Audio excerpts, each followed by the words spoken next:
পরম পিতা বললেন আমি ফটোতে ফটো থাকি না, মামুলি কথা নয় কিন্তু, বললেন আমি ফটোতে ফটো থাকি না। তার দৃষ্টান্ত দিচ্ছি দুই একটা, সময়ের অভাবে বেশি দিতে পারবো না, অনেক আছে, দু একটা দিচ্ছি, তাতে আপনারা বুঝে নেবেন, বুঝতে পারবেন। একদিন এক ভক্ত লাইনে দাঁড়িয়েছেন ভিক্ষা নেওয়ার জন্য। তো পরম পিতা তাকে দেখে বলছেন, ধূপ কাঠি যে লাগাস একটু দেখে শুনে লাগাবি তো। বলেন ধূপ কাঠি যে লাগাস একটু দেখে শুনে লাগাবি তো। বুঝতে পারছে না পরম পিতা কি বলছেন। তখন বলছে বুঝতে পারছিস না? বলে না বাবা। বলে দেখ পুড়িয়ে কি করেছিস আমার হাত। তখন দেখে হাতে এখানে খানিকটা জায়গা কালো হয়ে স্পট করে ফোসকা পড়ে আছে। তখন ওর মনে পড়েছে বাড়িতে ধূপকাঠি লাগানোর সময় পরম পিতার ফটোতে পড়ে গেছিল ধূপকাঠিটা, পড়ে গিয়ে ফটোতে হাতে খানিকটা পুড়ে গিয়েছিল ফটোতে, আর পরম পিতার হাতে খানিকটা স্পট হয়ে কালো হয়ে আছে। ফটোতে পুড়ে গেছে, বাড়িতে কোথায়, আর পরম পিতার হাতে কালো স্পট পড়ে আছে। পরম পিতা নিজে দেখালেন, তাই বললেন ধূপকাঠিতে লাগাস একটু দেখে শুনে লাগাবি তো। তাই পরম পিতা যে ফটোতে ফটো থাকেন না, সেটার অনেক দৃষ্টান্ত, অনেক বাস্তব প্রমাণ আমার কাছে আছে, কিন্তু সেটা বলতে গেলে অনেক সময় লেগে যাবে। পরম পিতা যেগুলো বলেছেন সেগুলোই দু চারটে বলছি। তারপরে একজন পরম পিতার ভক্ত সেনাবাহিনীতে কাজ করে। দেশ বিভাগের পরে তাকে অর্ডার হয়েছে সে তাকে বাংলাদেশে যেতে হবে পুনর্বাসনের ব্যবস্থা করবার জন্য। যারা ভিটে মাটি ছাড়া হয়েছে, পাকিস্তানি সেনারা তাদের ভিটে মাটি ছাড়া করেছে, তাদেরকে পুনর্বাসন করার জন্য তাকে যেতে হবে এবং সঙ্গে অনেকে যাবে, তাকেও সঙ্গে যেতে হবে। সেই সেনাবাহিনীতে কাজ করে সেই পরম পিতার ভক্ত তখন পরম পিতার কাছে গেছে যে বাবা আমাকে তো দেশ বিভাগের পরে ডেকেছে, ওই দেশে যেতে হবে পুনর্বাসনের ব্যবস্থা করবার জন্য, তা তুমি কি বলো, তোমার আশীর্বাদ নিতে এসেছি। পরম পিতা বলছেন তুই আমার সন্তান হয়ে ওখানে যেতে ভয় পাস? পরম পিতার ভাষা শুনুন, তুই আমার সন্তান হয়ে ওখানে যেতে ভয় পাস? বলেন না বাবা, ওখানে যেতে অর্ডার হয়েছে তো, তাই তোমার আশীর্বাদ নিতে এসেছি। বলো ঠিক আছে তুই নির্ভয় যা। বলে আরো দুই চার কথা বলা বলি করে ভক্তটি চলে যাচ্ছে। কিছুদূর যাওয়ার পরে পরম পিতা আবার ডেকেছেন, এই শুনে যা। কিছুদূর চলে গেছে, আবার বলছে আবার ডেকে নিয়ে এসেছে, শুনে যা। তখন ডেকে এনে বলেছে পরম পিতার একটা ফটো, নিজের একটা ফটো, এরকম ছোট সাইজের একটা ফটো দিয়েছে, যে ফটোটা বুক পকেটে রেখে দিবি, এই ফটোটা নিয়ে যা, আমার এই ফটোটা তোর বুক পকেটে রেখে দিবি, যখন কোনো বিপদ দেখবি ফটোটা বুকের সঙ্গে চেপে ধরবি, তোর বিপদ কেটে যাবে। তখন ফটোটা দিয়ে স্মরণ করিয়ে দিলেন, ফটোটা বুক পকেটে দিয়ে চলে যাচ্ছে সেই ভক্ত। যথারীতি চলে গেছে দেশ বিভাগের পরে ওই দেশে যাওয়ার পরে অনেক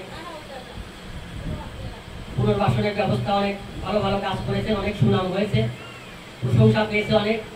এভাবে কয়েকদিন কেটে গেছে। তো কেটে যাওয়ার পরে একদিন একটা নদীর পাড় দিয়ে যাচ্ছে, পাশে সুপারি বাগান। তো ওই দিক থেকে একদল লোক আসছে, তা ঠিক বুঝতে পারছে না যে এগুলো আমাদের সেনা না পাকিস্তানি সেনা। যদি পাকিস্তানি সেনা হয় তাহলে তো শেষ করে দেবে। তো তখন বুঝে উঠতে পারছে না যে সুপারি বাগানের ওই দিক দিয়ে যাচ্ছে ওটা কোন সেনা। তখন হঠাৎ তার স্মরণ হয়েছে যে বিপদ মনে হচ্ছে, এখন কি করবো, ওই দিকে যাওয়া আমার ঠিক হবে কি হবে না, এখন তো কেউ নেই। তখন পরম পিতার কথা স্মরণ হয়েছে যে পরম পিতা তো ফটোটা বুক পকেটে রেখে দিতে বলেছেন। তো সঙ্গে সঙ্গে মনে হয়ে ওই ফটোটা বুক পকেটে চেপে ধরেছেন। চেপে ধরে পরম পিতাকে স্মরণ করেছেন যে বাবা আমি তো এখন বুঝতে পারছি না, তুমি তো বলে দিয়েছো, এখন কি করবো আমি বুঝতে পারছি না, ওই দিকে কি আমার যাওয়া ঠিক হবে? চোখ পেলে তাকিয়েছেন, যাকে পাশে একজন সাদা পোশাক পরা, টুপি মাথায় দাও মৌলভী সাহেব দাঁড়িয়ে আছে। তখন মৌলভী সাহেব বলছে এই ওদিকে যেও না, ওদিকে গেলে তোমার বিপদ হবে, ওদিকে যেও না, এই দিক দিয়ে নদী পার হয়ে এই দিক দিয়ে তুমি চলে যাও। মৌলভী সাহেবের কথা শুনে তখন নদী পার হয়ে সে ভক্ত ওই দিক দিয়ে চলে গেল। চলে গিয়ে বেশ কিছু দূর চলে গেছে নদী পার হয়ে। কেন বা মনে হয়েছে যে মৌলভী সাহেবটা দেখিল এখনো দাঁড়িয়ে আছে কিনা। তা পিছনে তাকিয়ে দেখে যেখানে মৌলভী সাহেব দাঁড়িয়ে ছিল সেখানে ঠাকুর আশীর্বাদের ভঙ্গিতে হাত তুলে দাঁড়িয়ে আছে। সেখানে মৌলভী সাহেব নেই, পরম পিতা হাত তুলে আশীর্বাদের ভঙ্গিতে দাঁড়িয়ে আছে, হাত না আছে। একটু পরে অদৃশ্য হয়ে গেল। তখন তাড়াতাড়ি হন্তদন্ত হয়ে ছুটে গেল, ছুটে গিয়ে কাজকর্ম সেরে বাড়িতে এসেছে। মহান আর কিছুতেই সায় দিচ্ছে না, কতক্ষণে পরম পিতার কাছে যাবে। তারপরে পরম পিতার কাছে চলে গেছে, গিয়ে বলছে বাবা ওই দেশে গিয়েছিলাম, অনেক সুনাম হয়েছে, সবাই খুব প্রশংসা করেছে। পরম পিতা বললেন আমার আশীর্বাদ নিয়েছিস, প্রশংসা হবে না? তারপরে অনেক কথা বলতে বলতে বলছেন বাবা, তখন ঠাকুর বলছেন থাক থাক, ওই কোন মৌলভী সাহেবের সঙ্গে তোর দেখা হয়েছিল ওইটা বলবি তো? বলছে বাবা, বলছে থাক আর বলতে হবে না, ওই কোন মৌলভী সাহেবের সঙ্গে তোর দেখা হয়েছিল ওইটা বলবি তো? তাহলে পরম পিতা যে আমাদের এইভাবে ফটোতে যে তিনি ফটো থাকেন না, কতগুলো দৃষ্টান্ত দেবো, কয়েক ঘন্টা আপনারা শুনবেন, বাস্তব প্রমাণ অনেক আছে। এবং আমাদের এখনো যে বাস্তব জীবনে পরম পিতা কিভাবে রক্ষা করছেন তারও অনেক দৃষ্টান্ত আছে। তাহলে আমরা যে পরম পিতাকে পেয়েছি সাধারণ জিনিস নয়, যুগ যুগ ধরে সাধন ভজন করে মুনি ঋষিরাও এই সত্যের সন্ধান পায় নাই। তাই পরম পিতা বললেন তোমরা যে কি জিনিস পেয়েছো, তোমরা এই কি জিনিস পেয়েও যে তোমরা গুরুত্ব দিচ্ছ না, এই ভেবেই দুঃখ পাই আমি। আমি যদি তোমাদের মতো গুরু পেতাম, এক মুহূর্ত সময় নষ্ট করতাম না, লক্ষ বছর তার চরণ সেবা করতাম। নিজের কথা নিজে বলতে কেমন লাগে বলো দেখিনি? আবার বললেন নিজের কথা নিজে বলতে কেমন লাগে বলো দেখিনি? তাহলে পরম পিতাকে আমরা পেয়েছি, আমরা যে কত সৌভাগ্যবান আমরা নিজেরাও জানি না। তাই এখন যদি আমরা হেলায় কাটিয়ে দেই তাহলে আমাদের সর্বনাশ হয়ে যাবে, আমাদের সর্বনাশ হয়ে যাবে। কোন দ্বিধাদ্বন্দ্ব সন্দেহ অবিশ্বাস আমাদেরকে যেন গ্রাস না করে। পরম পিতা বারবার করে বললেন, পরম পিতাকে যে অন্তরালে যেতে হলো, তাকে সেই অন্তরালটা আমরা অনেকে মৃত্যু ভেবে নিয়েছি, কোনোদিনও সেটা ভাববেন না। দুই চার কথা সংক্ষেপে বলছি। প্রথমেই তো বললাম এইসব ব্যাপারে যদি আমি বিস্তারিত বলি কত ঘন্টা যে লাগবে কোনো ঠিক নেই। তাই তিনি কেন তাকে অন্তরালে যেতে হলো সেটা বলছি। তারাপীঠের সাধক বামাখ্যাপা, কাশীর চলন্ত শীতলঙ্গ স্বামী, প্রভুপাদ বিজয় কৃষ্ণ গোস্বামী, ত্রিকালোক ঋষি লোকনাথ ব্রহ্মচারী, আদিত্যনাথ বাবা এবং প্রভু জগৎ বন্ধু, এই 6 জন প্রভুকে প্রায় একই রকম ভবিষ্যৎবাণী করা রয়েছে। যে বার যিনি আসবেন তিনি পূর্ণ ব্রহ্মের পূর্ণ শক্তির অবতীর্ণ হবেন এই বাংলারই বুকে। নিজেকে প্রচ্ছন্নে রেখে মানে আড়ালে রেখে তিনি ধ্বংসের লীলা বয়ে দেবেন সারা পৃথিবীতে। পরিশেষে তিনি শান্তি প্রতিষ্ঠা করে সচিদানন্দ ঘন ভগবান রূপে প্রকট হবেন। তাকে শুধু চিনতে পারবে কয়েকজন ঋষি, ঋষিকল্প পুরুষ এবং কয়েকজন ঘনিষ্ঠ পার্শ্বজন। তিনি যে অন্তরালে যাবেন, তিনি যে সর্বশক্তিমান, তাকে যে সবাই চিনতে পারবে না, আগেই সেটা পূর্ব ঘোষিত হয়ে আছে ব্রহ্মচারী মহারাজের আবির্ভাবের বহু পূর্বে। তাই তিনিও বললেন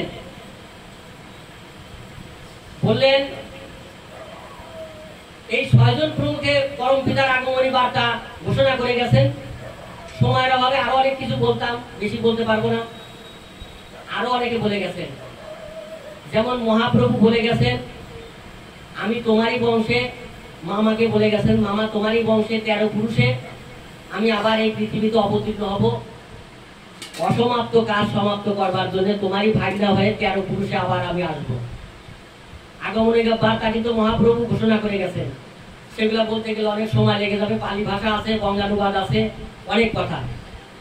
আগমনী বার্তা মহাপ্রভু বলে গেছেন। ওই 6 জন মহাপুরুষের শুধু বলে নাই, তারপরে আরো একজন বলেছেন শিব যখন চলে যান কাজ সম্পন্ন করে, সেই লং পাহাড়ের ত্রিশূলটা পুঁতে রেখে বললেন পাথরের গায়ে যে জগৎ শাসন করতে আসবে সর্বশক্তিমান হয়ে, এই জগৎ শাসন করবে সর্বশক্তিমান, সেই এই ত্রিশূলটা একমাত্র তুলতে পারবে। শিব বলে গেছে তার আগমনী বার্তা। আরো বলে গেছেন যীশু খ্রিস্ট, বাইবেলে লেখা রয়েছে যীশু খ্রিস্ট তার আগমনী বার্তা ঘোষণা করে গেছেন। বলেছেন যীশু যখন পৃথিবীতে ছিলেন তখন তিনি কথা দিয়ে গেছেন তিনি তার নিজের লোকদের নিয়ে যেতে আবার এই পৃথিবীতে ফিরে আসবেন। একজন লেখক লিখেছে। আর যীশু নিজে বলেছেন যে আমি আমার এই সব কর্মের কথা আমি আমার পরম পিতাকে জানাবো, আমার পরম পিতাকে বলবো এবং এরপরে পরম পিতাকেই পাঠাবো, পরম পিতাই আসবে। তার আগমনী বার্তা ঘোষণা করে গেছে। তারপরে একজন মৌলভী সাহেবকে জিজ্ঞেস করেছিলাম যে আপনাদের ধর্মে আমার একটু জানার ইচ্ছা, আপনাদের ধর্মে আল্লাহর শেষ নবী বলা হয় হযরত মুহাম্মদকে, কিন্তু অনেক নবী এসেছেন, অনেক নবী গেছেন, কিন্তু হযরত মুহাম্মদ আল্লাহর শেষ নবী হলো কেন? তাহলে এরপরে কি আর কোনো নবী আসবেন না? তাহলে এই মুসলমান জাতির কি হবে? একজন মৌলভী সাহেবকে আমি কৌতূহলবশত জিজ্ঞেস করলাম, খুব ভালো, তিনি তার খুব অভিজ্ঞতা, খুব সরল মানুষ, খুব ভালো, সবাইকে খুব ভালোবাসে। তাই আমিও তাকে সরল মনে জিজ্ঞেস করলাম যে তাহলে আল্লাহর শেষ নবী হযরত মুহাম্মদ হলো কেন? অনেক নবী তো আসছে গেছে, বলে হ্যাঁ অনেক আসছে অনেক গেছে। তাহলে আল্লাহর শেষ নবী হযরত মুহাম্মদ যদি হয়, তাহলে এরপরে আর কেউ আসবে না বলে না, তাহলে মুসলমান জাতির কি হবে এরপরে? তখন তিনি বললেন, ওনাদের শাস্ত্রে নাকি লেখা রয়েছে, সেই মৌলভী সাহেব বললেন যে এরপরে আর কোন নবী আসবেন না, এরপরে আসবেন একজন সর্বশক্তিমান। বুঝে নিন আপনারা, এরপরে আসবেন একজন সর্বশক্তিমান, কিন্তু তাকে মানতে নিষেধ আছে। কেন মানতে নিষেধ আছে সেটা বলতে পারবো না, সেটা তাদের ব্যক্তিগত ব্যাপার। কিন্তু বললেন এরপরে কোন নবী আসবে না, আসবেন একজন সর্বশক্তিমান। তাহলে কে সেই সর্বশক্তিমান? তো এইবার প্রসঙ্গক্রমে আরো অনেক কথা আছে। তো যাই হোক, পরম পিতা এসে অন্তরালে যাওয়ার আগে বললেন, বারবার তোমাদের সাবধান করে দিচ্ছি, কারো কথায় ভুল বুঝবে না, বিভ্রান্ত হবে না, সব উতাল পাতাল করে ছাড়বো। আমি থাকি বা না থাকি উতাল পাতাল হবে। তাহলে বিষয়টা কিন্তু ঘটনাকে একটু মামুলি কথা নয়, যে আমি থাকি বা না থাকি উতাল পাতাল হবে, সেই দিনের সেই কথার মর্মার্থ কিন্তু আমরা সেদিন বুঝে উঠতে পারিনি। যে আমি থাকি বা না থাকি উতাল পাতাল হবে, এর মধ্যে কিন্তু একটা রহস্য ছিল। তার মানে পরম পিতা অন্তরালে যাবেন সেই জানান দিয়ে রাখলেন। তারপরে মিটিংয়ে বললেন, বারবার তোমাদের সাবধান করে দিচ্ছি যে শীঘ্রই এমন একটা পারিপার্শ্বিক অবস্থা হবে যখন তোমাদের এবং আমার মাঝে একটা ঘন কুয়াশার সৃষ্টি হবে। এতদিনের পরিচয়, এত আলাপ, শিক্ষা, উপদেশ, বাণী সবই সেদিন ভুল হতে পারে, সবই সেদিন কুয়াশার আবরণে ঢাকা পড়ে যেতে পারে। তবে সূর্য উঠলে যেমন কুয়াশা কাটে, প্রতি মুহূর্তে যদি তোমরা জ্ঞান সূর্য প্রজ্বলিত রাখতে পারো, তবে সকল সন্দেহ দূর হবে। গুরু এবং তার কার্যকলাপ সম্বন্ধে চিন্তা করবে, সব সন্দেহের অবসান হবে। ক্ষণকাল থেমে থাকলেন, থেমে থেকে বললেন, ঝড় আসছে ঠিক থেকো, কিছু সময়ের জন্য পর্দার আড়ালে যাচ্ছি, ভুল বুঝবে না তো। শুকনো ধামে যদি কখনো লাঠি চার্জ হয়, কি আর গ্যাস ছোড়া হয়, আমাকে কিন্তু দায়ী করবে না। এই ধাম থেকে আমার বিপ্লব শুরু হবে। অর্থাৎ পরম পিতা যে অন্তরালে যাবেন কিছু সময়ের জন্য, সেটা তিনি আগাম জানিয়ে রাখলেন। তাই বিরাট কাজের বিরাট প্রস্তুতি কল্পে পরম পিতাকে অন্তরালে যেতে হয়েছে। সেটা যেন আমরা ভুল না বুঝি, কাল পূর্ণ হলেই ঘটে যাবে বিরাট ধ্বংসকাণ্ড, এবং অন্তরাল থেকে ধ্বংসলীলা বয়ে দেবেন। সেটা 6 জন মহাপুরুষ যেটা বলে রেখেন সেটাও বললাম। আমাদের এইবার ডিউটি, আমাদের দায়িত্ব দিয়ে রেখেছেন, বলেন আসুক আঘাত, আসুক অন্তরায়, বাধা বিঘ্ন, ঝড় ঝাপটার ভেতর দিয়েই তোমাদের তৈরি ভাসাতে হবে। একথা বহুবার বলেছি। সামনে তোমাদের চলতেই হবে, পিছু হটতে দেবো না আমি তোমাদের। পিছু হটলে আমি মারবো, আমার বাচ্চাদেরকে আমি আগে মারবো। কারণ আমার বাচ্চারা যদি সেইভাবে সেই উপযুক্ততার পরিচয় না দেয়, সেইভাবে বেদ প্রচার না করে, তাকে সন্তান বলবো না, কুসন্তান বলবো। আমার সন্তান কুসন্তান হতে পারে না, সেই কুসন্তানের মুখদর্শন আমি করবো না। আমার সন্তান কুসন্তান হতে পারে না, আমার রক্ত তোমাদের ভেতরে রয়েছে, এই রক্তের পরিচয় তোমরা ঘরে ঘরে দিয়ে যাও। এই নাম প্রচার করতে করতে যেন তোমাদের মৃত্যু হয়, আমি আছি তোমাদের পাশে, আমি আছি তোমাদের সাথে, আমি তোমাদের ফেলে চলে যাব না। তাই পরম পিতা আমাদেরকে বলেছেন যে মহাপ্রভু এই হরি নামের মাহাত্ম্য প্রচার করতে গিয়ে সমাজের কাছে অনেক জ্বালা যন্ত্রণা, নির্যাতন, তীর্থ মন্তব্য শুনতে হয়েছিল। কিন্তু এত সত্ত্বেও মহাপ্রভু আজও মানুষের মণিকোটায় স্বর্ণাক্ষরে উজ্জ্বল হয়ে রয়েছেন। তারই রক্তের ধারা বহন করি অবাগাত আমাদের সামনে। তারই সেই হরে কৃষ্ণ হরে রামের 16 নাম 32 অক্ষরের নির্যাস নিংড়ে 3 নাম আটক করে সময় উপযোগী, যুগের উপযোগী করে জেনুইন করে দিলাম। এই রাম রায়ণ রাম 3 নাম আটক করে এখন থেকে তোমরা এই নাম করবে। এই নাম করতে গেলেও ভদ্র সমাজ তোমাদের গালি দেবে, তোমাদের অদৃষ্টে ওই লাঞ্ছনা বন্দনায় জুটবে। প্রশংসা তোমরা আশা করো না, প্রশংসা তোমরা প্রত্যাশা করো না। কিন্তু এত সত্ত্বেও তোমাদের জয় অনিবার্য, কারণ আমার আশীর্বাদ তোমাদের সঙ্গে রইল। তাই সকল লাল লজ্জা উপেক্ষা করে আমরা দিনের পর দিন, মাসের পর মাস, বছরের পর বছর আমাদের সামর্থ্য অনুযায়ী আমরা বিশ্ববাসীর মঙ্গলের জন্য, কল্যাণের জন্য আমরা জানান দিয়ে যাচ্ছি। কারণ পরম পিতা এসেছেন বিশ্বপিতা হয়ে, সর্বজীবের পিতা হয়ে। তিনি বিশ্বপিতা, শুধু তার দীক্ষিত সন্তানদের তিনি পিতা নন, তিনি সর্বজীবের, সর্বজাতির, সবার পিতা, বিশ্বপিতা। তাই তো তাকে বিশ্বপিতা বলা হয়। তাই সব জাতি হয়তো, সব জীব হয়তো জানে না যে তিনি বিশ্বপিতা হয়ে এসেছেন। তাই আমাদের সেটা জানান দিতে বলেছেন সবাইকে। আমাদের জানান দেওয়া কর্তব্য, তাই আমরা জানান দিয়ে যাচ্ছি। কে গুরুত্ব দেবেন, কে গুরুত্ব দেবেন না, সেটা তাদের ব্যক্তিগত ব্যাপার। কিন্তু পরে কেউ যেন আমাদের দোষারোপ করতে না পারেন যে আমরা তোমার কথা শুনি নাই, কেউ আমাদের এই কথা শোনায়নি। তাই সেই কথা যেন তারা বলতে না পারে। তাই আমরা পরম পিতাকে পুরোপুরি জেনে বুঝে উঠতে পারিনি। কারণ পরম পিতা বলেছেন যে এখন এটাই বুঝেছি, আমাকে কেউ বুঝতে পারবে এমন লোককে আমাকেই তৈরি করে নিতে হবে। তাহলে পরমপিতা কি বললেন, আমি এখন এটাই বুঝেছি, আমাকে কেউ বুঝতে পারবে এমন লোককে আমাকেই তৈরি করে নিতে হবে। তাহলে পরমপিতাকে বুঝতে গেলে পরমপিতার কৃপা চাই, পরমপিতার কৃপা ছাড়া পরমপিতাকে বোঝা সম্ভব নয়। কারণ বালক ব্রহ্মচারী মহারাজ সাবজেক্টে এমন গভীর তত্ত্বের বিষয়, এমন গভীর চিন্তার বিষয়, যেটা অনেক গভীরেই সেটা অনুধাবন করা সম্ভব। সেটা হাটে মাঠে ঘাটে শুটকি মাছের দোকানে চায়ের দোকানে যেখানে সেখানে বলার বিষয় নয়। এটা অনেক গভীর চিন্তার বিষয়, গভীরের বিষয়, এবং সেটা অনেক গভীরেই সেটা অনুধাবন করা সম্ভব। তাই আমরা অজ্ঞ, আমরা অনেকেই অশিক্ষিত, আমরা পরমপিতাকে লেখাপড়া অনেকেই বিশেষ জানি না, আমরা পরমপিতাকে সঠিকভাবে বুঝে উঠতে পারিনি। আমরা সকলের বিবেকের দুয়ারে আবেদন রাখছি, আপনারা জ্ঞানী গুণী বিজ্ঞানী বিচক্ষণ রতি মহারথী সমাজের অনেক ব্যক্তি আছেন, আপনারা সময় থাকতে পরমপিতাকে চিনে নিন।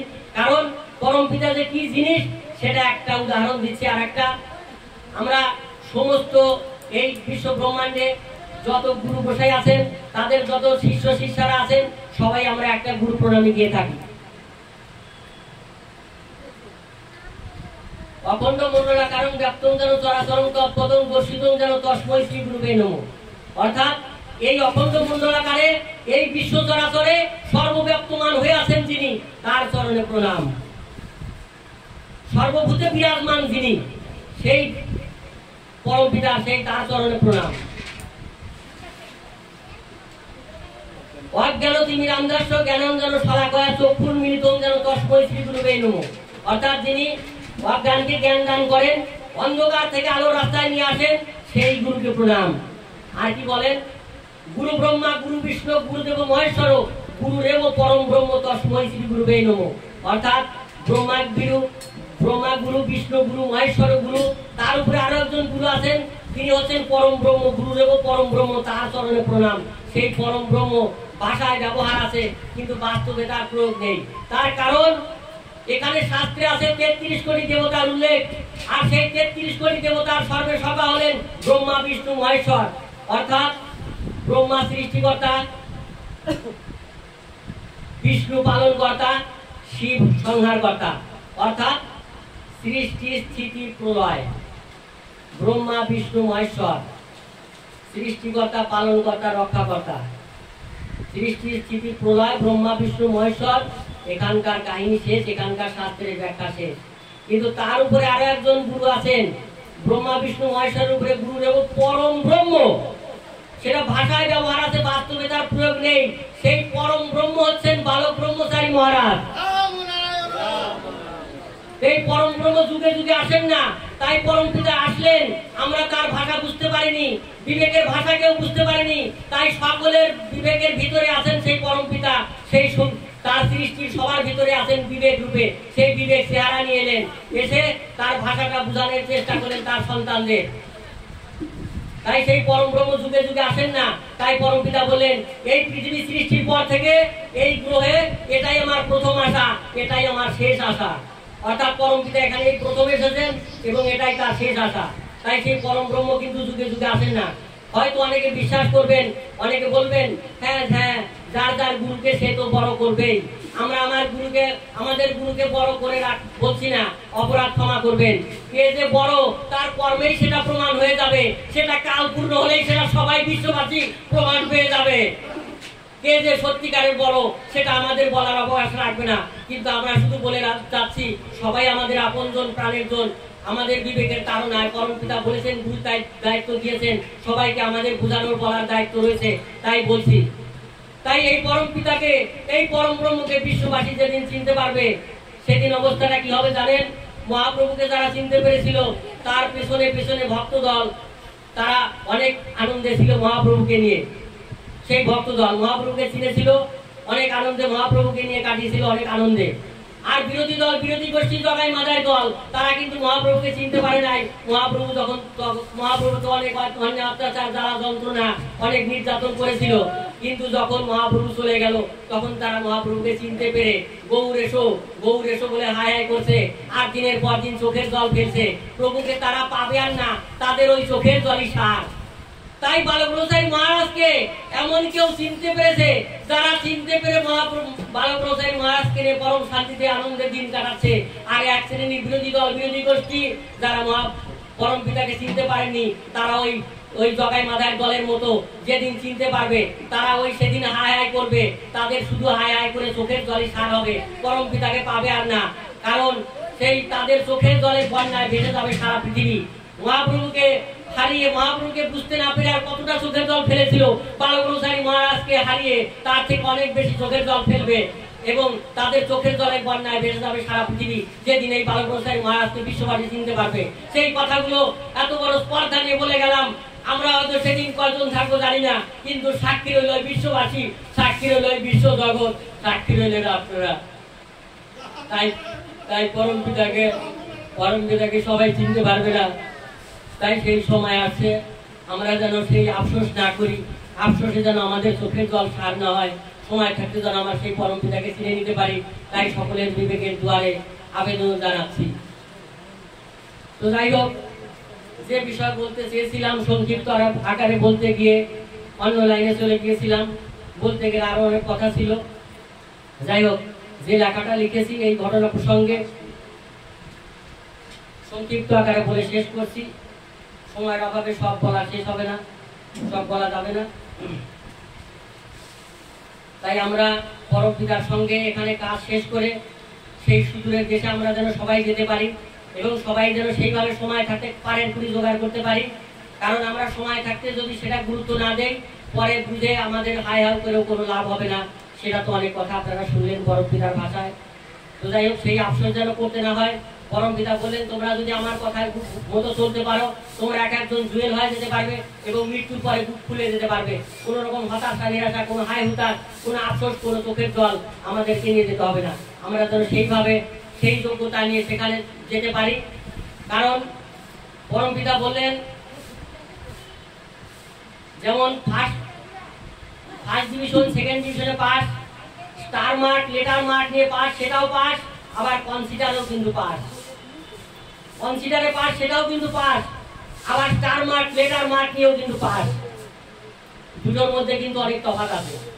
কারণ স্টার মার্ক, লেটার মার্ক নিয়ে কোনো হয়তো ভালো নামি দামি স্কুলে ভর্তি হতে পারবে সেই ছাত্র, হয়তো আসন সংখ্যা সীমিত, হয়তো 150 আসন আছে, হয়তো 100টা, 50টা, 40টা এরকম সীমিত আসন আছে, ভালো ভালো স্কুলে নামি দামি স্কুলে ভর্তি হতে পারবে স্টার মার্ক, লেটার মার্ক নিয়ে। কিন্তু যারা কনসিডারে পাস করবে তারা কিন্তু সেটা পারবে না। তাই পরম পিতা বললেন, যারা তোমরা আমার দীক্ষা পেয়েছো, দর্শন পেয়েছো বা এই নাম শুনেছো, তারা কিন্তু মুক্তি হয়ে যাবে। এই জন্ম আর কিন্তু তাদের আসতে হবে, এই জন্ম থেকে উদ্ধার পেয়ে যাবে। এই জন্ম থেকে উদ্ধার পাওয়া মানেই কিন্তু সেই কনসিডারে পাসের মতো উদ্ধার পেয়ে যাবে। কিন্তু তারপরেও কিন্তু অনেক বিরাট ব্যাপার আছে। কারণ এইখানে পরম পিতা বলেছেন যে এখান থেকে যারা ফার্স্ট ক্লাস পেয়ে ফার্স্ট ক্লাস ভোগ দিতে যাবে, তাদের জন্য সুরক্ষা রাজত্বে এইরকম বহু খালি পৃথিবী রিজার্ভ করা আছে, সুন্দর সুন্দর পৃথিবী। সেই পৃথিবী তাদের জন্য রিজার্ভ করা, যারা এখান থেকে ফার্স্ট ক্লাস পেয়ে ফার্স্ট ক্লাস ভোগ দিতে যাবে। তাই আমরা জানি পরম পিতা বলেছেন, সমুদ্রের বালির চরের, নদীর বালির চরের বালির দানা যদিও গুণে শেষ করা সম্ভব, কিন্তু এই বিশ্বব্রহ্মাণ্ডে কত কোটি গ্রহ নক্ষত্র আছে, পৃথিবী আছে, গুণে শেষ করা সম্ভব নয়। তাই আমরা একটা সাধারণ মস্তিষ্কে একটা জিনিস উদাহরণ দিচ্ছি। কার্তিক মাস, অগ্রহায়ণ মাসে যখন পরিষ্কার আকাশ, মেঘলা আকাশ না থাকে, তখন আমরা রাতের আকাশে দেখবো এইরকম একটা চাঁদ দেখা যাচ্ছে, তার আকাশে পরিষ্কার, তারপরে এত অজস্র তারা দেখা যাচ্ছে, একটা মিটমিট করছে, তার পাশে আর একটা মিটমিট করছে, তাকিয়ে থাকলে দেখবো তারপরে আরো মিটমিট করছে। এইভাবে পুরো আকাশে তাকিয়ে দেখবে এত মিটমিট করছে যে কোনো জায়গা আর খালি নেই। সূর্য আমাদের এই পৃথিবী থেকে 14,88,00,000 কিলোমিটার দূরে আছে, তাই এতটুকু একটা থালা বাটির মতো দেখা যাচ্ছে আমাদের পৃথিবী থেকে 14,88,00,000 কিলোমিটার দূরে। আর যে সমস্ত তারাগুলো হাজার হাজার লক্ষ লক্ষ কোটি কোটি যেগুলো মিটমিট করছে, সেগুলো কিন্তু সেই সূর্যের থেকেও লক্ষ লক্ষ কোটি কোটি দূরে আছে। তাই পরম পিতা বললেন যে সমুদ্রের বা নদীর চরের বালির দানাকে যদিও গুণে শেষ করা যায়, তবু এই বিশ্বব্রহ্মাণ্ডে কত কোটি গ্রহ নক্ষত্র পৃথিবী আছে, গুণে শেষ করা যাবে না। তাই এখান থেকে যারা সেই রকম নম্বর নিয়ে, সেই রকম মাত্রা নিয়ে ফার্স্ট ক্লাস পেয়ে ফার্স্ট ক্লাস ভোগ দিতে যাবে, তাদের জন্য স্রষ্টার রাজত্বে এইরকম বহু খালি পৃথিবী রিজার্ভ করে রেখেছেন। সেই সুন্দর সুন্দর পৃথিবীতে তারা যাবে। তাই সেইখানে পরম পিতা আমাদেরকে নিয়ে যাবে। তাই আমাদের এই সমস্ত চাওয়া পাওয়া, আমাদের দুঃখ জ্বালা যন্ত্রণা, অবরোধ, রোগ শোক, ব্যথা বেদনা, এগুলোতে পরম পিতা গুরুত্ব দেন না। তাই এগুলোর দিকে যদি তাকাই তাহলে আসল কাজ আর পরম পিতা করতে পারবেন না। বলবে আমরা না হয় কিছু বুঝি নাই, অজ্ঞানের মতো বাচ্চা শিশুর মতো পেট সবকিছু চেয়েছিলাম, কিন্তু তুমি তো বাবা, তুমি তো বুঝেছিলে, তোমার তো জানা ছিল, তুমি জেনে শুনে আমাদের এই সর্বনাশটা করলে কেন? আমরাই তখন পরম পিতাকে দোষারোপ করবো। তাই পরম পিতার বড় ফ্যাসাদ। কোন পথে যাবেন তিনি? তাই সেই সুদূরের দেশে একটা লেখা লিখেছি সংক্ষিপ্ত আকারে। এটা বিশ্লেষণ করতে গেলে কয়েক ঘন্টা লাগবে, সেটা বিশ্লেষণ করা সম্ভব হবে না। শুধু সংক্ষিপ্ত আকারে পড়ছি সকলের অবগতির জন্য। যে বিষয়ে এতক্ষণ আলোচনা করা হলো সংক্ষিপ্ত আকারে, এই পৃথিবীটা হলো পান্থশালা। শুধু এইটুকু রাখবে মনে, ওপারে যাওয়ার জন্য তৈরি হতে মোরা এসেছি এখানে। অর্থাৎ এইটা হচ্ছে কর্মক্ষেত্র, এই পৃথিবীটা হচ্ছে ট্রেনিং সেন্টার। এখানে আমরা এসেছি তৈরি হওয়ার জন্য। বললেন আমার সমস্ত ডিসিপেলকে, সমস্ত ভক্ত শিষ্যকে একটা পৃথিবীতে একটা ওয়ার্ল্ডে একত্র করব। পরম পিতা কাজ শেষ করে যাওয়ার পরে তারপরে যার যার যোগ্যতা অনুযায়ী, মাত্রা অনুযায়ী, যার যার জায়গায় তাদেরকে, যার যার পৃথিবীতে তাদেরকে পাঠিয়ে দেবেন। অর্থাৎ পরম পিতা যতদিন কাজ শেষ করে না যাচ্ছেন ততদিন আমরা যারা পরম পিতার সন্তান, আমরা কিন্তু গিয়ে একটা পৃথিবীতে একত্র হব এবং পরম পিতা কাজ শেষ করে গিয়ে তাদেরকে বাছাই করে তাদের মাত্রা অনুযায়ী যার যার পৃথিবীতে পাঠাবে। বললেন সিলেকশনটা কিন্তু এখানেই হবে।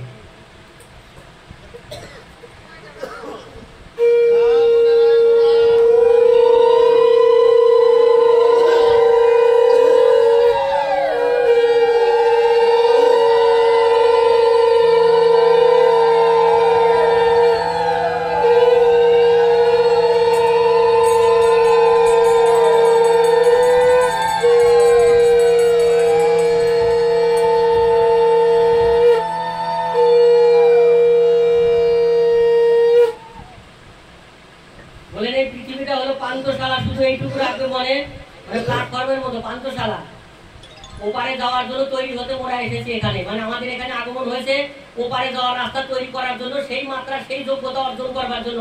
এটা ট্রেনিং সেন্টার, এটা কর্মক্ষেত্র। আমাদেরকে কর্ম করে সেই মাত্রা নিয়ে এখান থেকে আমাদের যেতে হবে। তাই আমরা যেন স্বামী বিবেকানন্দ বলেছেন মানব জীবনটা হচ্ছে অবিরাম সাধনার জীবন, খেলায় কাটানোর জন্য নয়। তাই আমরা যেন সেটা গুরুত্ব দিই। সবাই ফার্স্ট ক্লাস পেয়ে ফার্স্ট ক্লাস বকরিতে যাবে এখান থেকে যারা। স্রষ্টার রাজত্বে এরকম বহু খালি পৃথিবী আছে রিজার্ভ করা, যে কথাগুলো বললাম। আমি এখানে বাঁধতে আসি নাই সেদ্ধ সুখের ঘর, তোমরাও তাই বাঁধতে পারবে না মনে রেখো জীবন ভর। বলেন আমি এখানে সেদ্ধ সুখের ঘর বাঁধতে আসি নাই, তোমরাও তাই কেউ সেদ্ধ সুখের ঘর বাঁধতে পারবে না। আমি এখানে সাময়িক সেদ্ধ সুখের ঘর বাঁধতে আসি নাই, তোমরাও তাই এখানে কেউ সুখের ঘর বাঁধতে পারবে না। যেখানে চিরযুগ চিরকাল চির শান্তিতে থাকবো সেখানে নিয়ে যাবেন, সেখানকার চিন্তা করছেন পরম পিতা। নারদের মতো সংসার পেতে মনে রেখেছো কজন অন্তরে, ওদিকে ধূপ ধরা দিচ্ছে কবে আপনজন ফিরবে ঘরে। অর্থাৎ আমরা যে এখানে এসেছি হাত তুলে, সেটা অনেক বড় চ্যাপ্টার, আপনারা অনেকে জানেন। আমাদের আপনজন, ঘরের জন, তারা ধূপ ধরা দিচ্ছে কবে আমরা ঘরে ফিরবো পরম পিতার সাথে কাজ সেরে। আর আমরা এখানে বিয়ে শাদী করে সংসার পেতে টাকা পয়সা, ধন সম্পদ, গাড়ি বাড়ি, সোনা দানা, অট্টালিকা, ব্যাংক ব্যালেন্স সবকিছু নিয়ে মজে একের মত হয়ে গেছি। আর আমাদের আপনজনেরা ধূপ ধরা দিচ্ছে আমাদের ফেরার অপেক্ষায়, কবে আমরা পরম পিতার সঙ্গে এখানে এসেছি কাজ শেষ করে সেখানে ফিরবো। তাই অনেক বড় বড় কাহিনী একটা করে ছিল, বলা সম্ভব হবে না, সংক্ষিপ্ত আকারে বলছি। একটু তোমরা মানিয়ে নিও, দুঃখ জ্বালা যন্ত্রণা সয়ে এক জন্মেই কাটানো ভালো, এখানে বারে বারে আসাচ্ছে। পরম পিতা বললেন অন্যদের থেকে তোমাদের একটু দুঃখ জ্বালা যন্ত্রণা বেশি হবে, কারণ তোমাদের হয়তো আরো কত জন্ম এখানে আসতে হতো, সেই প্রত্যেক জন্মের ভোগ আমি তোমাদের এক জন্মে কাটিয়ে নিয়ে যাব। তোমাদেরকে আর আসতে হবে না, আমার সঙ্গে তোমরা পরম স্থানে যাবে। তাই অন্যদের থেকে তোমাদের একটু দুঃখ জ্বালা যন্ত্রণাটা একটু বেশি হবে, তোমরা একটু সহ্য করে মানিয়ে নিও।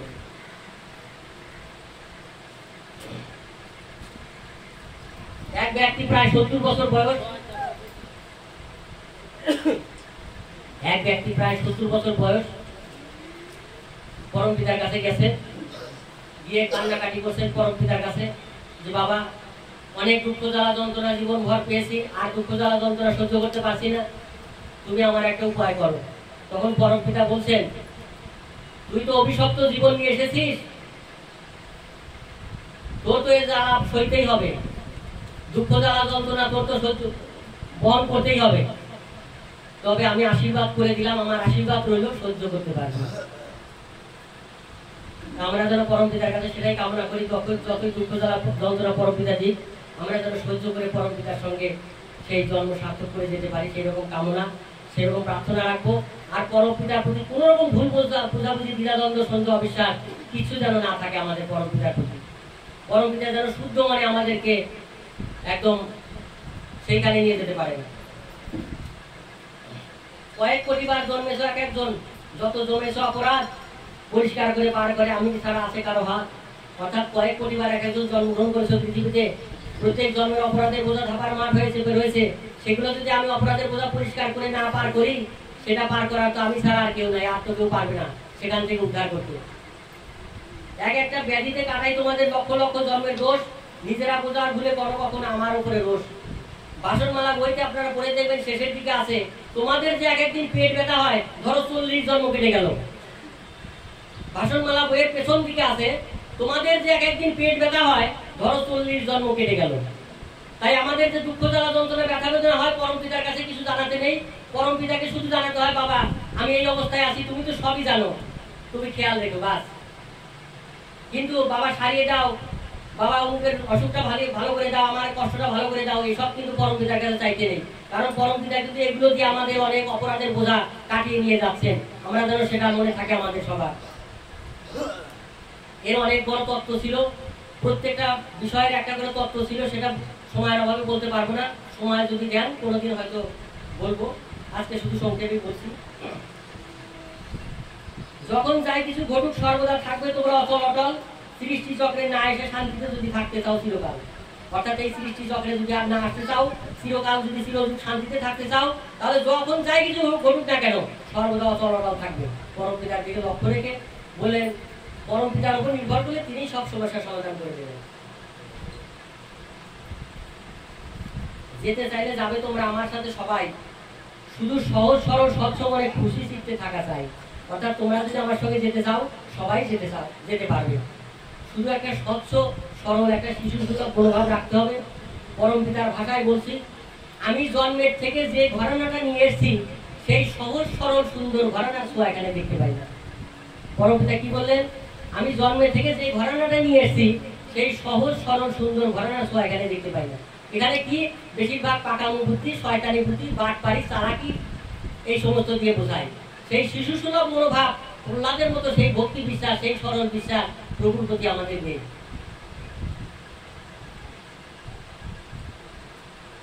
সাধনার ফল সফল যেখানে 21,000 জন্ম দিনে 21 ঘন্টা জপ করে নিমেষে পাবে, সেই ফল তোমরা শুধু একটু ভালোবাসার করে।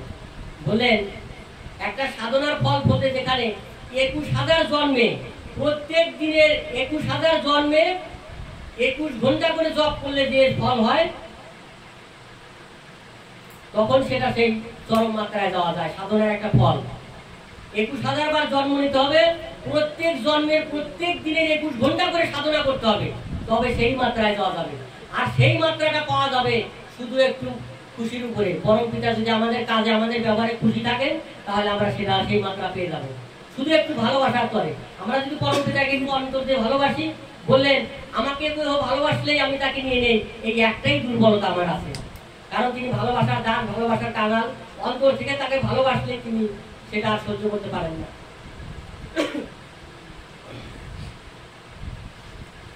তোমরা দিবানিশি বিভোর থেকে নামে জপে ধ্যানে, ভক্তিতে থাকলেই হবে না, শুধু থাকবে প্রতিষ্ঠিত তত্ত্ব জ্ঞানে। অর্থাৎ শুধু ভক্তিতে থাকলেই হবে না, তত্ত্ব জ্ঞানে প্রতিষ্ঠিত না হলে শিখতে যাবার ভয় আছে। তাই নামে জপে যেমন বিভোর থাকবে, তেমনি তত্ত্ব জ্ঞানেও প্রতিষ্ঠিত থাকবে। আমার নির্দেশ অমান্য করে আমার সাথে করলে সৎ ছাতুরি, কিছু পাওয়ার বদলে জানিও সকলে হারিয়েও দিতে পারি। অর্থাৎ আমার সঙ্গে যদি সৎ ছাতুরি চালাকি চেহারা দেখাতে যাও, কিছু পাওয়ার বদলে আমি কিন্তু হারিয়েও দিতে পারি। দেখা গেল টোপলা পাওয়া তো দূরের কথা, যা ছিল সেটাও হারিয়ে গেল। তাই পরম পিতা বললেন, আমি যদি কাউকে উপরে তুলি, তোদের ব্রহ্মা বিষ্ণু মহেশ্বরের সাধ্য নাই তাকে নিচে নামায়, আর আমি যদি কাউকে নিচে নামাই, তোদের ব্রহ্মা বিষ্ণু সব মহেশ্বরের সাধ্য নাই তাকে উপরে তোলে। এই হচ্ছে বালক ব্রহ্মচারী মহারাজ। পকেট মারার চিন্তায় ট্রেনিং কিন্তু চলছে চারিদিকে। অহংকারের পতন হবে, শেষ পর্যন্ত থাকতে পারবে না দিকে। অর্থাৎ আমরা যে যাত্রা করেছি অসীম অনন্তের পথে, শয়তানরাও যাত্রা করেছে বিনা টিকিটে আমাদের টিকিট ছিনতাই করে নেওয়ার জন্য। সেদিকে খেয়াল রাখতে হবে। বলতে গেলে অনেক সময় লাগতো, সেটা সময়ের অভাবে সেটা বলা যাচ্ছে না।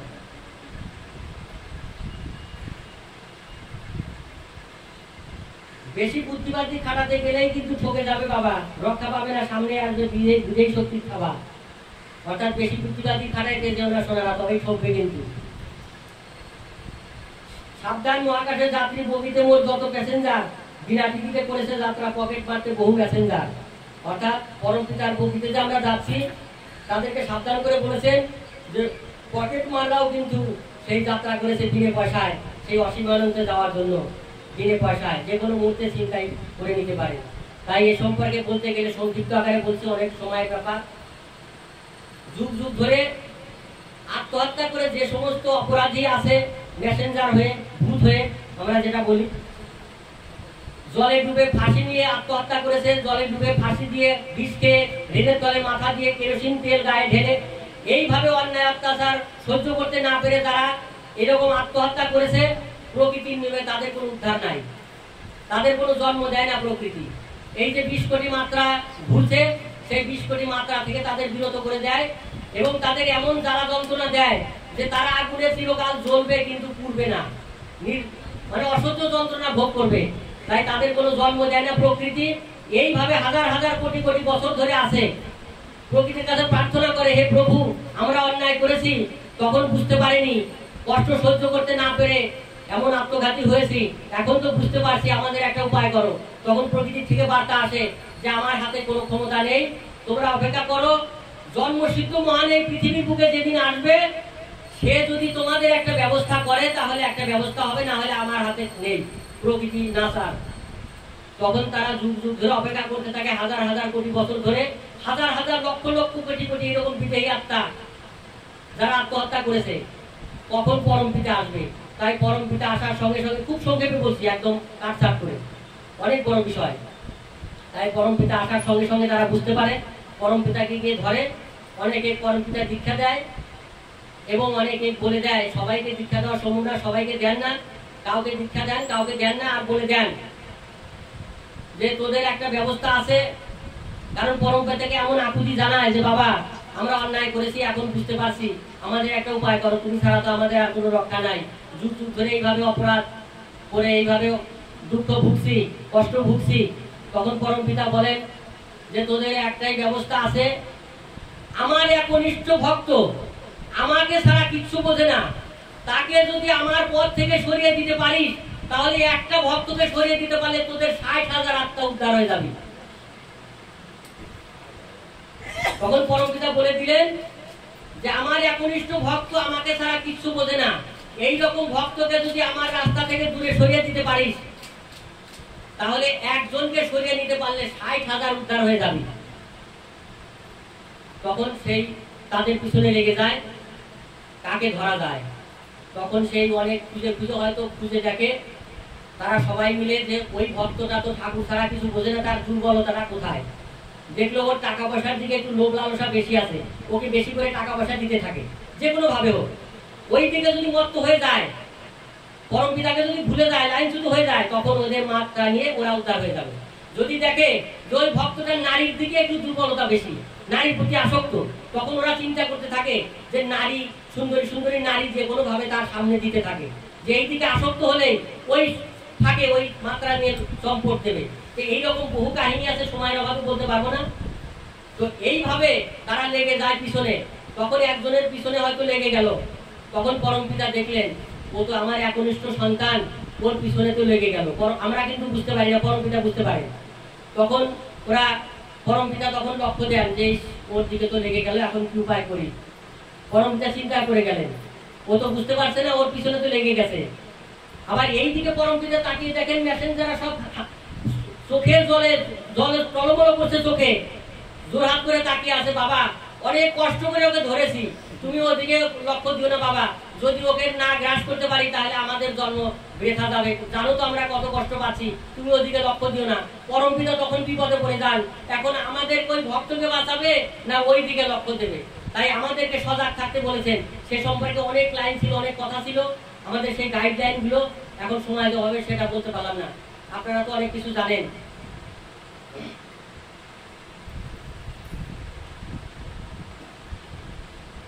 সোজা পথে হবে পারি থাকলে বিবেকের সুর সাদা, অশুভ শক্তি দাঁড়াবে পথে শুধু একটাই আছে বাধা। অর্থাৎ সোজা পথে পারি হয়ে যাব যদি বিবেকের সুর সাদা থাকে, সহজ সরল ভাবে থাকি, কিন্তু এই বিদেহী শক্তি দাঁড়াবে, এই অশুভ শক্তি দাঁড়াবে, একটাই বাধা আছে আমাদের এই অশুভ অনন্তে যেতে। গভীর সুরে মগ্ন হয়ে যখনই তুমি করো খোঁজাখুঁজি, তুচ্ছ কারণেও শুরু হয় তখন প্রতি পদে ভুল বোঝাবুঝি। অর্থাৎ গভীর ভাবে যখন আমরা চিন্তা ভাবনা করি তখন তুচ্ছ কারণে, সামান্য কারণে কিন্তু ভুল বোঝাবুঝি শুরু হয়ে যায়। তখন কি হয়, ভুলের পিছনে মগ্ন হয়ে সংশোধনের মনোনিবেশ না করে, এরই কারণে পুরনো শিশু কখনো গুরু হতে যায় সরে।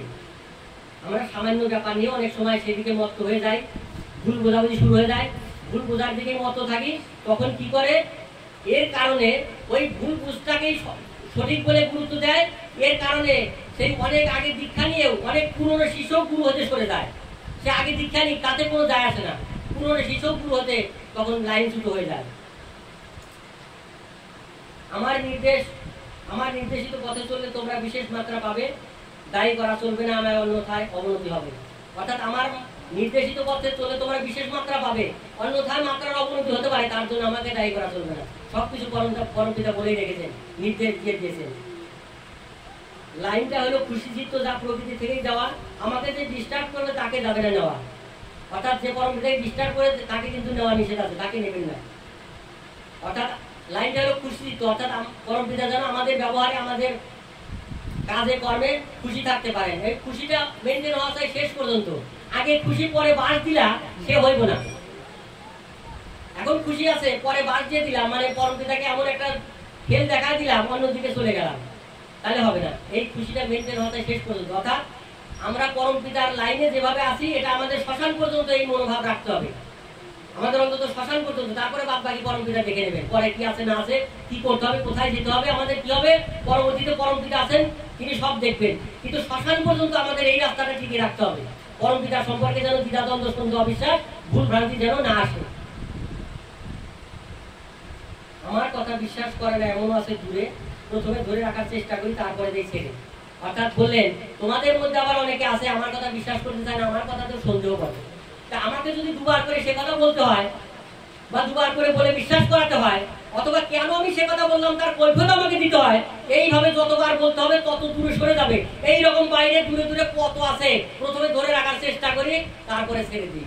অর্থাৎ এইরকম দূরে দূরে দ্বিধাদ্বন্দ্ব, সন্দেহ, অবিশ্বাসে ভুগছে এরকম লক্ষ লক্ষ সন্তান আছে, প্রথমে পরমপিতা ধরে রাখার চেষ্টা করে, তারপরে যখন কোনোভাবে পারেন না ছেড়ে দেন। অর্থাৎ পরমপিতার ঘরানা থেকে বাদ।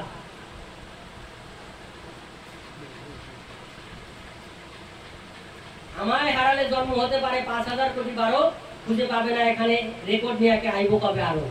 অর্থাৎ এবার যদি আমাকে তোমরা হারাও, তোমাদের এক একজনের জন্ম ৫,০০০ কোটি বারো হইতে পারে ৫০০ কোটি বছরে। ৫০০ কোটি বছরে ৫,০০০ কোটি বার জন্ম হইতে পারে। তো ৫,০০০ কোটি বার জন্মের পর তোমাদের না হয় একটু সামান্য উন্নতি হইলো, তো ৫,০০০ কোটি বার জন্ম নিয়ে একটু সামান্য উন্নতি এমন কি লাভ হইলো, তারপরে কে কবে রেকর্ড নিয়ে আইব বলাই যাইব না, কারণ পরমপিতা তো আসবেন না। এটাই তার প্রথম আশা, এটাই তার শেষ আশা। আসবো না আর এসেছি আমি, এটাই প্রথমবার। অন্যের কথায় ভুল বুঝলে শেষে হবে চোখের জলই সার। যদি অন্যের কথায় আমাকে হারিয়ে ফেলো, শেষে চোখের জল অনুতাপে সার হবে, আমাকে দোষারোপ করে কোনো লাভ হবে না। সমস্যা এলে গুরুর উপর কখনো করবে না অভিমান, তার উপর ভরসা করলে তিনি করবেন সব সমস্যার সমাধান। অর্থাৎ কোনো সমস্যা হলে গুরুর উপর অভিমান না করে তার উপর নির্ভর করলে, তাকে জানালে তিনি সব সমস্যার সমাধান করে দেবেন। কাটা সর্বদা একদিকে ঠিক হলে ঠিক হবে সব মুখে, সূর্যমুখী ফুল তাকিয়ে থাকে যেমন সূর্যের দিকে। অর্থাৎ কাটা একদিকে থাকলে সব দিক ঠিক হয়ে যাবে। বললেন দিক নির্ণয় যন্ত্র, আমরা যেদিকে করে রাখি না কেন ওর কাটাটা ঘুরে উত্তরমুখী হয়ে যাবে। কাটাটা যখন উত্তরমুখী হয়ে যাবে তার বিপরীত দক্ষিণ দিক ফিরে যাবে, সব দিক ঠিক হয়ে যাবে। অর্থাৎ গুরুমুখী যদি থাকি, আমরা সূর্যমুখী থাকি, তাহলে সব ঠিক হয়ে যাবে, কোনো অসুবিধা হবে না। অনেক দুঃখ দিয়েছো বাবাকে, কখনো দুঃখ দিও না, তোমরা সাথে থাকবে, ইচ্ছা করে না কাউকে ফেলে দেওয়া। বলেন তোমরা বাবাকে অনেক দুঃখ দিয়েছো, তোমরা বাবাকে দুঃখ দিও না। ব্যথায় ব্যথিত হয়ে মনসি কান্না করে বলেছেন যে তোমাদের কাউকে ফেলে যেতে ইচ্ছা করে না, তোমরা সবাই, তোমাদের সবাইকে নিয়ে যেতে চাই। যত আছে ভুল বোঝাবুঝি সব বাবার চরণে দাও ফেলে, পরিষ্কার করে নিয়ে যাব, বোঝাই করে সব ডোবার মধ্যে ফেলে, অর্থাৎ যত ভুল বোঝাবুঝি আছে সব বাবার চরণে ঢেলে দাও, তোমাদেরকে পরিষ্কার করে পার করে নিয়ে যাব, সব কিছু ডোবার মধ্যে ফেলে দেবো, আবর্জনা ফেলে দিয়ে পরিষ্কার করে তোমাদেরকে নিয়ে যাব সেই পরস্থানে। কত যুগ যুগ ধরে মুনি ঋষিগণ পায়নি যারা ধ্যানে, এত সহজে কাছে পেলে তাকে একবার ভেবেছো কেমনে? যুগ যুগ ধরে মুনি ঋষিগণ যারা এই সত্যের সন্ধান পায় নাই, তাকে আমরা এত সহজে কিভাবে কাছে পেয়েছি, তাই একবার ভেবে দেখতে বলেছেন। আমি নিজের কথা বলবো কত, আর এত সহজে খুলে মনে পড়বে সবই একদিন, যদিও এখন রয়েছে ভুলে। অর্থাৎ আমি নিজের কথা নিজের কথা বলবো, এখন তোমরা ভুলে গেছো, কিন্তু সবই তোমাদের একদিন মনে পড়বে। যখন তিহাতিত হবে, এখান থেকে যাবে, সব তোমরা বুঝতে পারবে কি সর্বনাশটা করে এসেছো। মৃত্যু যন্ত্রণা ভুগবে সবাই, হোক না যতই ব্যথা, মৃত্যুর সময় মনে থাকে যেন নাম জপের কথা। অর্থাৎ মৃত্যু যন্ত্রণা সবাইকে ভুগতে হবে, ঠাকুর বলেছেন, সেই যন্ত্রণা থেকে কারণ রেহাই নাই। মৃত্যু যন্ত্রণা সবাইকে ভুগতে হবে, এবং মৃত্যুর সময় নামের কথাটা জপের কথাটা যেন সবার স্মরণ থাকে।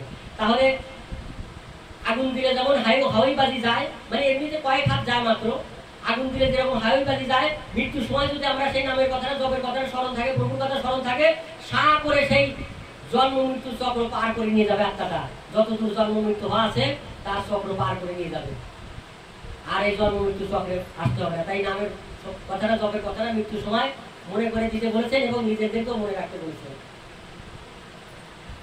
এই কথা গীতাতেও অনেক কথা বলা আছে, সেটা সময় থাকলে বলতাম। গুরুর সাথে যোগাযোগ থাকলে তোমরা হারাবে না কেউ কিছু, গিয়ে প্রত্যেকের সাথে দেখা হবে, সেটা থাকলে পরম পিতার কিছু।